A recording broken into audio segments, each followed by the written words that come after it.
These are sawdust and glue. They'll absorb water. So the best thing to do is scrape them. I'm not sure that cleanliness is next to godliness, but I've heard it said that in the studio, cleanliness will make you a good citizen amongst your 150 colleagues who will use this space every week. So in the context of intentional throwing, I'm announcing to you that I'm going to work on a vertical form.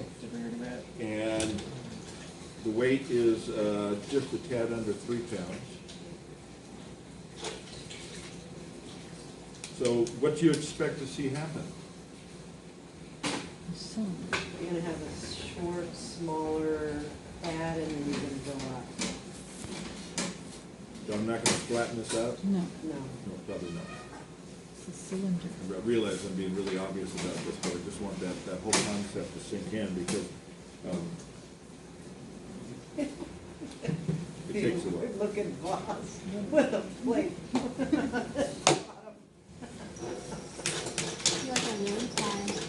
Yeah? Your excuse could be you're making a saucer for your vase. Now, when I center the clay, based on experience, practice, and habit, I'm going to make about the same mound I've made for the start of every one of these. Stay, I say.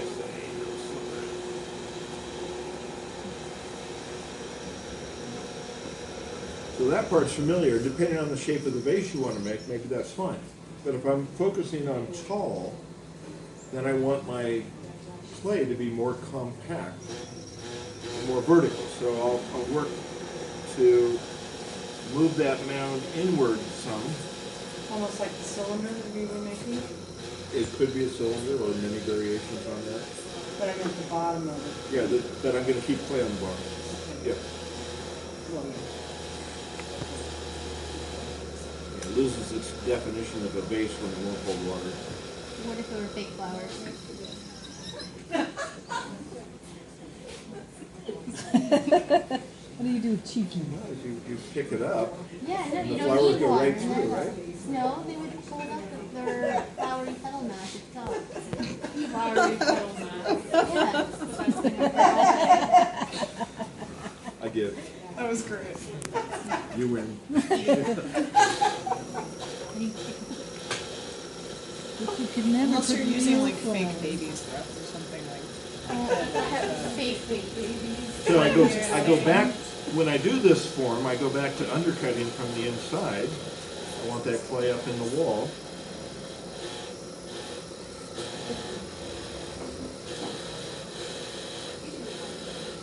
There's no undercut on the plate?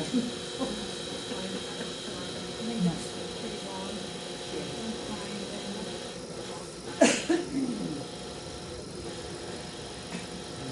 And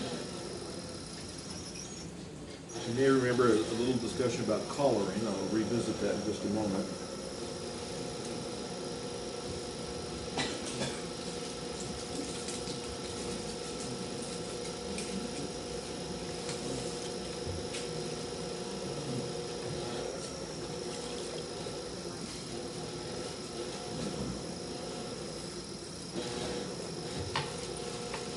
So as long as this isn't too wide, I can moisten the outside, I can take a hold of it, and then gradually squeeze and move up the form.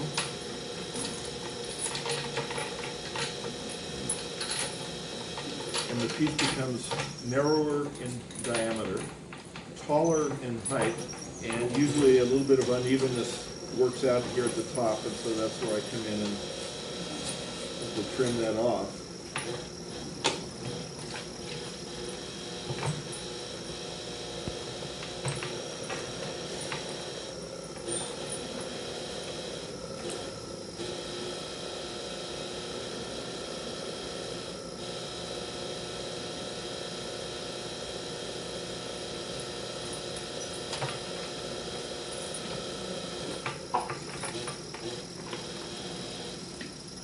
Bob's definition of a vase is it's taller than it is wide.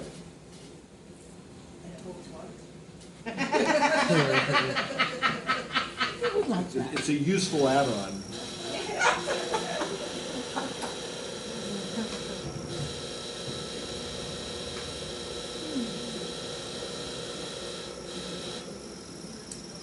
And if it turns out that you want a vase that's good for only one blossom, not wanting them to languish for lack of tight constricted spaces. What did you call that? Fluffy petal, or no, Flowery petal thing. mass, flowery petal mass.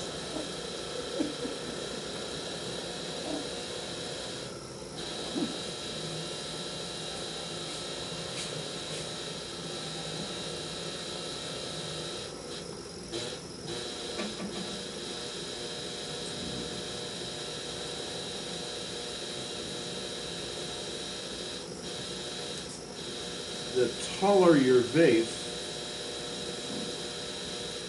the more you may want to have it widen out at the bottom, just for stability. Reminds me of a test tube. Excuse me? Reminds me of a test tube, like a beaker. Oh, Reminds me yeah. of a stove See, pipe. those are triangular and then straight at the top though, right?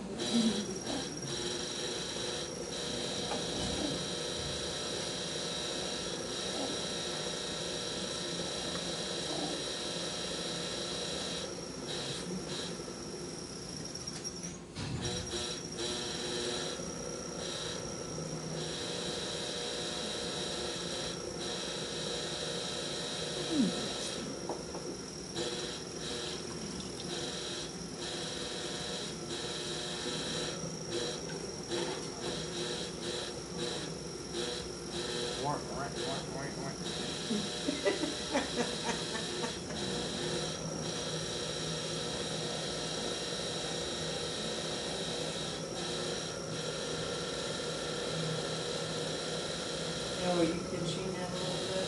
I'm holding it with my finger and my thumb to keep it from wobbling too much, and I'm compressing and pushing inward with my finger on top.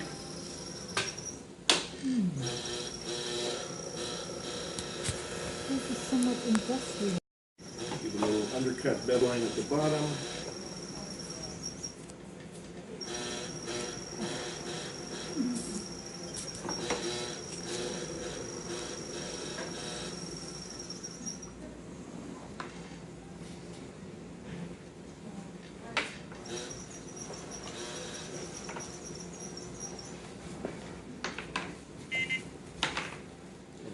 You were gazing attentively. Yeah, and you're just focusing. Play on my nose or something. No, just focusing. You're good today.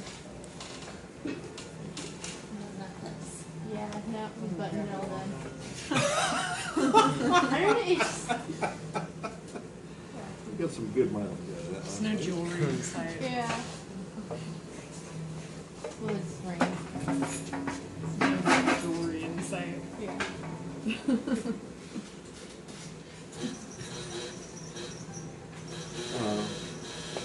For a couple of reasons, mostly because I didn't get everything I needed or wanted to have with me. We'll take a 5-minute break right now, and then we'll return for In the vase. stick your bird of paradise in my vase, are you?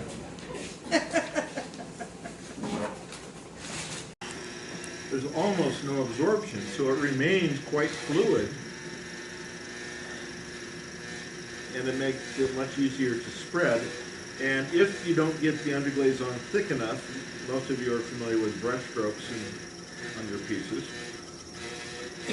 From Ceramics 1, where you thought you put enough on there, but it really wasn't enough.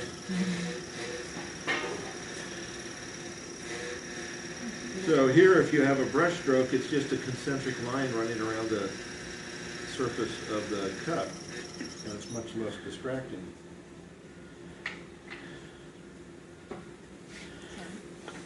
Is that a black? That's a black underglaze. Do they sell underglazes here? At the bookstore? Yeah. They even have 80 or pencils. 90 different colors. Well, I don't know how many pencils they have. I bought 3 dozen Amico velvets, which can be used as a bow. So That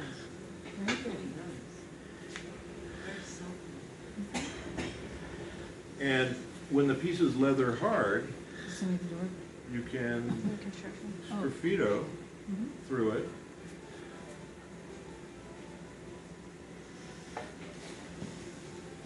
That is so cool. I really And then like you this just handle. leave the bottom part just the Oh, same sure. color as the bisque, the bottom. Or I can, when it's leather hard and I trim it, I could add more underglaze there if I wanted. His remind me, I don't know, I have the Mike McNutt's cup at home. And his is like super tall, thin, it's a tall thin cup. Is a really geometrically precise Yeah. forms. But he's interesting that he doesn't cut a foot, he adds a foot, which I never thought of doing. I don't think it sounds very easy. Wow, this is cool. I'm really excited to get this house. Now I get to see Yeah, it. it's really fun. Mike's gonna be over there more to help me set It's that. so So one day, a guy who was in graduate school at Scripps College in Claremont, California, where he studied with the master potter Paul Solman, and I had met Tom and he came by and I was sitting there making cups when he walked in and he said, "What are you doing?" Cups. I said, "Didn't anybody taught you how to throw off the hump?" Tom Coleman. Oh, Yeah. okay. And the answer was no. And he said, "Let me show you." So he scooted me out of the way and he sat down and he took a wedged up a chunk of clay. Are you making really big cup?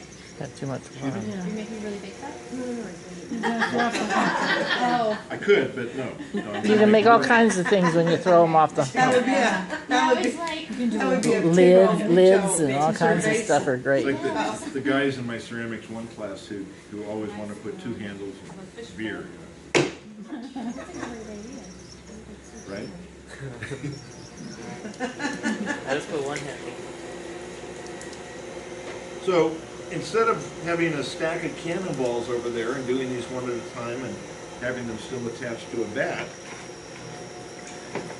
this is a forming technique that, as far as I know,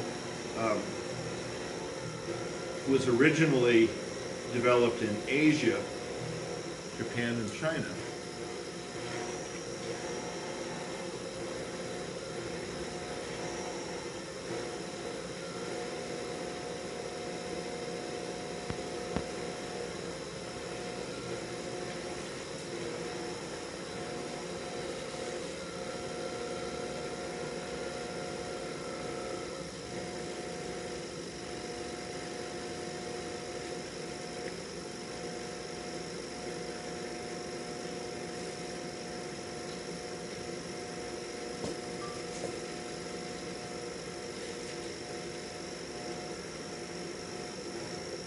So the cup is formed on the top of the mound of clay.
back to where we were, very early in today's discussion. So if I try to use that cutting wire through there, sometimes the wet clay will reseal to itself. So I have a custom-made, high-tech, 3-strand braid of 6-pound test monofilament fishing leader cutting cord. Monofilament?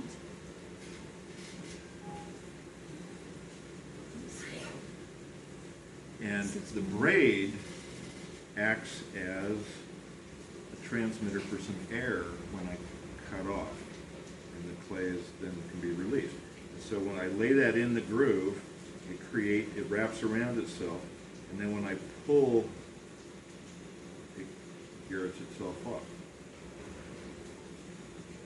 I lay it in the groove.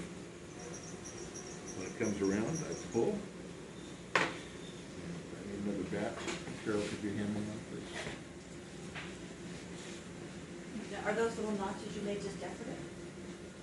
Yeah, I have a very busy mind, and so it's always handy if I've got someplace to occupy my fingers when I'm pondering the universe.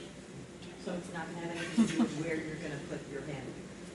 No. No, I don't want to cover them up. I thought maybe I want to have finger delights. Okay. I think you should add a belly button. It's just my opinion.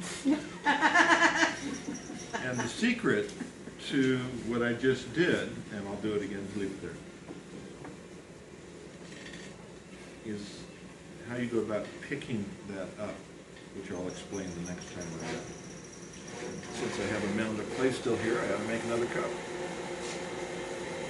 How many things can they make off one hump, depending on the size of the hump, right? Well That was the answer. There you go. Wow. And I mean, Answers your own theoretically, you could question. make a teapot with the spout and the Or you lid. could make all the parts of the Entire thing. teapot. You could even From make one one mound with of little clay. cups to put it on. You know what I mean? The little sets where it's like a teacup and it's Yeah, in the you cup. make Yeah, them I've like used them. Saunders does. I've done that as a Just pinch. that little reed thing on the top. No, I make a different style of handle. Those will be part of next week. No, actually, next week is trimming. The week after that will be the handles, and then we'll move on to the extruder. Am I allowed any lizards? Handles? That'd be Did cool. you see any no lizard sign in the No, studio? actually not. Okay. I just didn't know if you wanted to go through the trouble of writing that. They're laughing, but they don't know. You are not allowed to have a creative expression on your own project. Thank you. Well Against the said. rules. Well said. That's it. Well, yeah, I I was just gonna couldn't ask, get the words out, but you said it. thrown and altered is fine, right? This is altered. Because you love to use lizards for handles, but you're thinking I want to look at something new this time? Maybe. Perhaps a frog. Salamander. That'd be cool. If you do a frog, its tongue could be the top part of the handle. You could make like a You little could have tiny a fly and it gargoyle could be in like, if you really wanted. I don't know, remember you want to be thinking of drinking things. And I so think it would be could funny. It would be a art piece. conversation. Yes, it's called visual joke. Hey, what's that you're drinking there? Is that a fly? Yeah. Well, it's not a real fly. It's the frog handle eating the fly on the cup. People will be like, oh, you're so creative. Okay, so one of my most enjoyable experiences working with underglaze is theoretically about to unfold.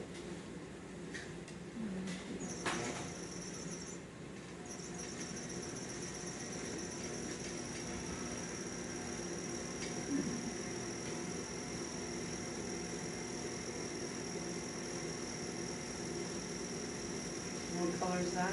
This is red wagon. And wagon. Red one.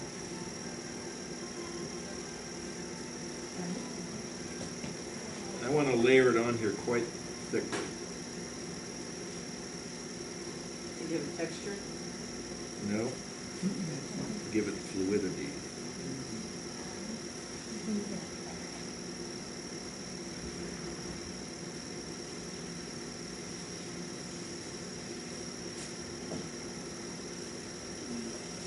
So this is a low fire situation on the underglaze. Yeah. missing.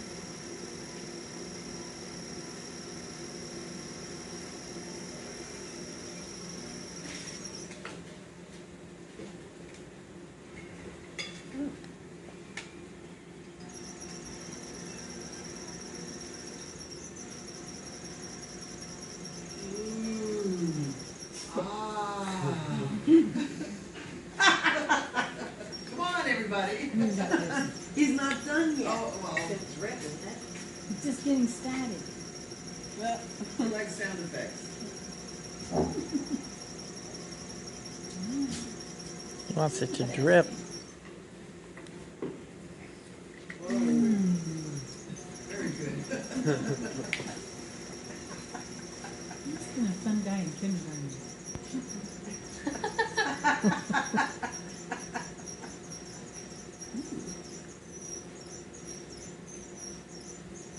In my kindergarten, they had these enormous, it seems enormous to a kindergartner, wooden hollow blocks, and they had handles in them. And in a precursor to my interest in architecture, I used to love to build shelters of those over on the side of the kindergarten room. And then I would invite little girls to join me in the shelter. All right, that's enough.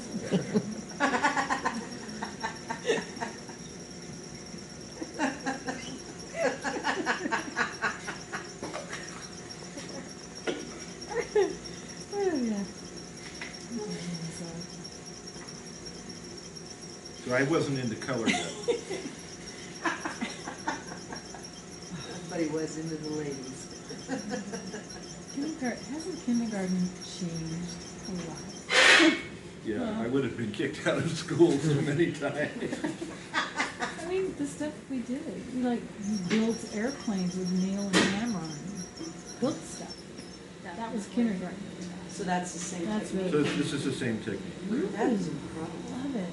Well, see, now you do preschool is what our kindergarten was. And Right. kindergarten was our first grade. Yeah. I think They're all getting a head pushing them start to on the us. best. So having cut it off, and the cord brings some air with it, I'm going to take my fingers under the edge, and I'm not going to lift up. I'm going to rotate the wheel until I feel the cup break free, and then I'll lift it. So you have enough to do another cup? Look at this. Small. Pretty bored, Oh, right? you're How about a whole tea set? The whole tea set. For Barbie. For Barbie? I just don't have a thing for dollhouse-sized pots. You haven't lived, man. Did you guys? Yeah, espresso cup will work. There you go. Or Or sake. Turkish coffee cup. There you go. Sake. Sake, yeah. I like it was warm. What, sake? That's the way you're supposed to drink? Well, no, there's some sake that's cold only. It's not supposed to be warmed up. But I prefer warm. Actually gone into quite a study in our household. My wife was allergic to wine, but not sake. Because it's rice. It's rice, not grapes. So Is that right? we've studied sake a lot, and the higher quality sakes are all meant for cold consumption. Oh. This could be a tea bowl. And in San Francisco, of all places, you probably are not surprised, there's a store that my daughter and her husband have taken us to that sells only sake. Now they've got flavor infused Oh, sakes. yeah, it's a shameful thing to do. But those are trainer sakes. They used to sell those. What a caseload. They store. People wanted them, oh, sake. Flavored sake? Raspberry flavor, lemon flavor. See, that's what they did to potato chips, and I think they should have left them alone. Potato chips and corn chips, they have all these flavors. I agree, like the sour cream and onion, and there's the vinegar, and there's the cheese. It all and Oh, tastes. they're really. yeah, it's all weird. It's powdery and artificial. Yeah, yeah. I like That's normal what I'd rather have Lay's. a good dip.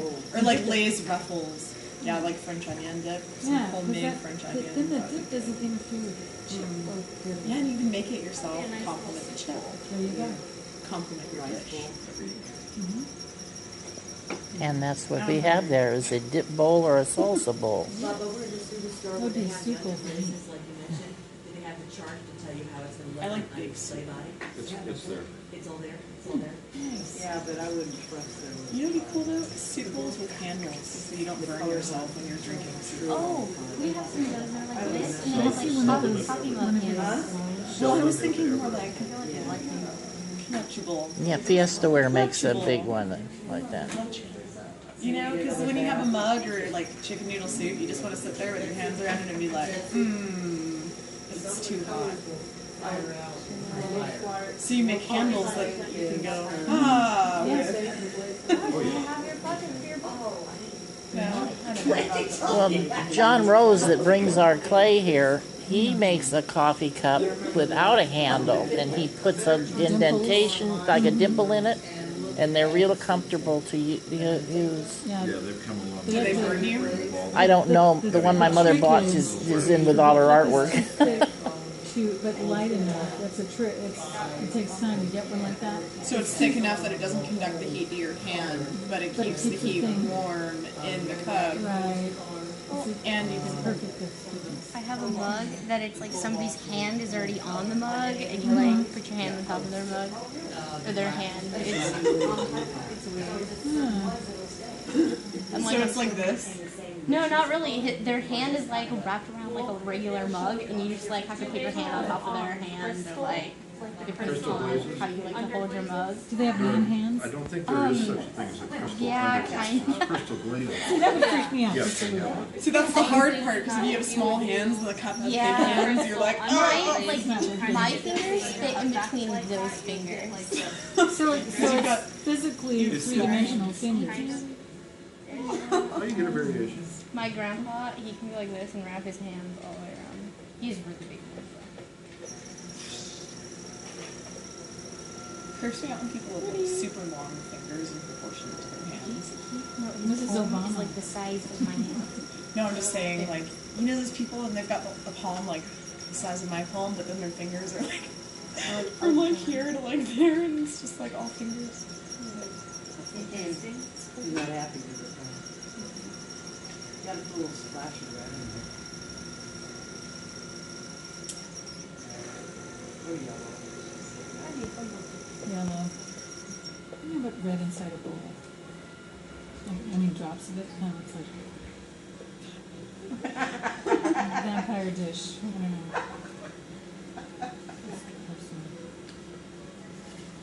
Or it could be chocolate soup, which is still blood, but they Chocolate deceivingly call it The chocolate, mole. but it's really blood. So don't ever get that if you don't want to eat blood. It's a Filipino dish. Oh, Yeah, it's called chocolate soup, but it's not chocolate. it's really It's good. like It's blood. pig blood. Yeah, It's like blood really pudding chocolate. that the English have. I feel like It's there's not a personal chocolate. story behind that one. It's You're not like, chocolate. Oh, chocolate It's not chocolate.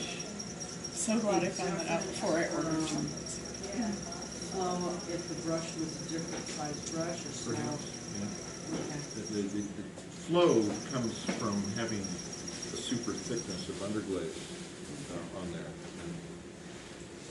Wouldn't that be easier to apply with a round brush for doing that kind of stuff? Might well be. Because you're going to blend the colors. So let me know how it works out when you Okay, will do. First, I got to get the bowl made. You can do it. I think it'll be interesting to see how the colors develop after firing. And it's just under a clear glaze. Do you ever do like raku glazing here? got two Yeah, two they- kilns right outside. I mean, like for the ceramics too. Like No, we don't. You're too busy. Yeah. If you know raku and you want to work with a different clay body, this clay body won't raku. The high fire is the only one that works with Yes. raku. What's raku? Oh, I thought It's Raku a used Japanese the type low of fire. glazing. Is that a, Pretty what's much you put raku in is your question? And what is raku? It's a process that emerged in its first form as part of the tea ceremony in Japan around 1750. But a ceramic artist in Paul Silver, I mentioned his name earlier, opened house down at Scripps, and they decided to experiment with that. He didn't fully understand the process, and he inadvertently created the American version of raku, which is entirely different from the Japanese. And so you take your piece and make it, bisque fire it, apply glaze to it, put it in the kiln, and heat it up, and within an hour, when the glaze melts, you pull it out and put it into a container full of combustible materials, pine needles, sawdust, paper. And the heat of the piece causes that fuel to burst into flame, and then you put a lid on the container, all the available oxygen in the container is consumed by the flame, and then weird science begins to happen, depending on the glaze. And copper is particularly reactive. You can have a range of colors from rainbow hues to looks like a shiny new penny. So lots of variations on the Get a theme. I would crackle. like And then you it can to a take that chameleon pot, tea shop. if you want, and submerge it in water, and so in a couple hours you go from cold to cold. That's been up to 1,800 degrees Fahrenheit and back down again in a very, very short period of time. So this clay body will comfortably go through the firing process, but when it cools, it will split and crack into many pieces. So we use a different clay body to do that too. And if there's enough interest and you just are adamant and you never let go and you're tenacious, perhaps by the end of the semester we can agree to do a raku firing. That would be interesting. Yeah. Is there any, like I've done raku glaze processing before, and I know that the one that I have isn't safe to be used functionally. Yeah. Is there any way to change that where it could be used If functionally? you mean functionally, you're talking like you about can what? drink or eat out of it? Well, most raku pieces are a little bit thicker than some of what we do here, and therefore, yes, you can use that to drink out of. Well, it was like, But it's porous and absorbent. It's going to suck that liquid, and eventually the liquid is going to pass through the walls of the piece. okay. Now, So it's not what's in the Put glaze. oily food in there, then that oily food's going to get sucked into the piece, and then you have a hygiene problem. All right. See, I thought that it was like an issue with the glaze where the glaze was toxic or something. And they could be, but they don't need to be. You know, the issue is that it's still porous.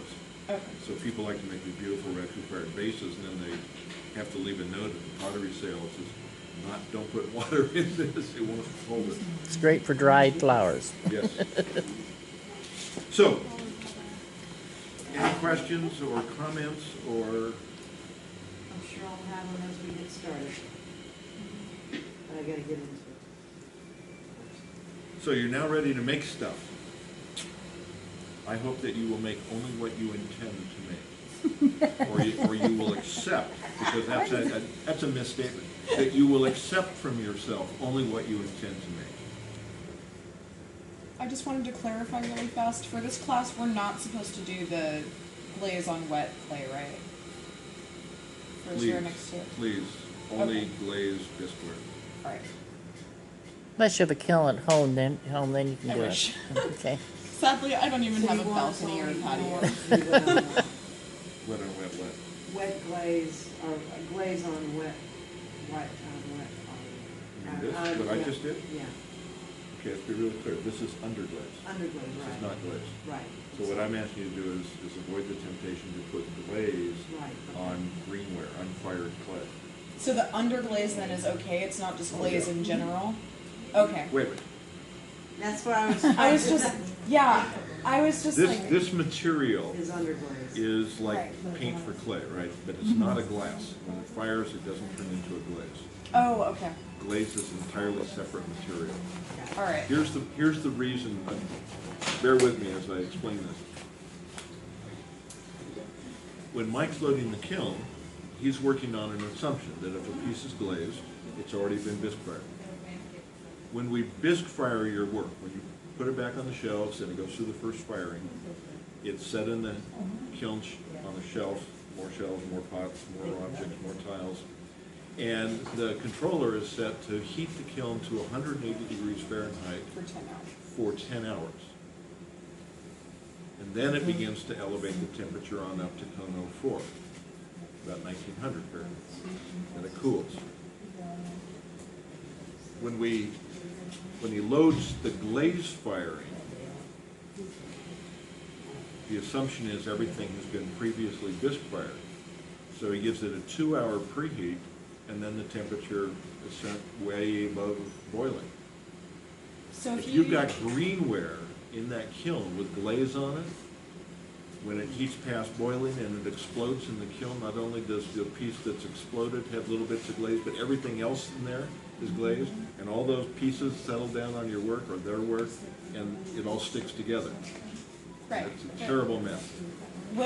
What I'm trying to get to is if you use like an underglaze, should you leave a note that it's an underglaze, or do you need like will he be able to tell that it's an underglaze? The only thing you need to leave a note is when that you're it's- using glaze.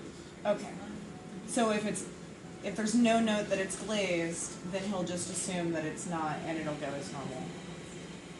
No, when you glaze your No, I'm just material, saying, like, if have you- to put a note saying it's low fire. Low No, fire. I understand that part. What I'm Right. asking is like underglaze versus glaze. You do or do not need to leave a note that it's underglazed or not. No note is required for underglaze. Okay, that's what I. All right. What we expect of you is that you understand the difference between Right. underglaze and glaze. Which you've explained, and I now understand. Okay. Good question, really important stuff. Thank you. Thank you for your time and your attention. Thank you.